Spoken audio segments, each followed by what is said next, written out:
మేము నిన్న సున్నం వేసుకున్నాము, అందుకే వీడియో పెట్టలేదు. పొద్దుగాల 8 వరకే సామాన్ అంతా బయట పెట్టినాము.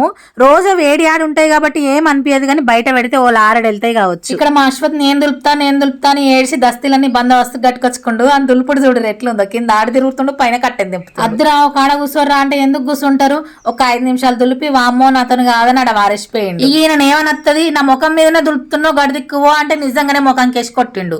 ఏమన్నా అంటే నీ ముఖానికి కూడా దుమ్ము ఉంది అందుకే దులుపుతున్నా అంటుండు. ముందు పెద్ద రూమ్ లో దులుపుడు అయినాక మధ్యలో రూమ్ లా, తర్వాత వంట రూమ్ లో దులిపినాము. సామాన్లు కూడా ఏ రూమ్ లో ఆ రూమ్ లోనే పెట్టినాము.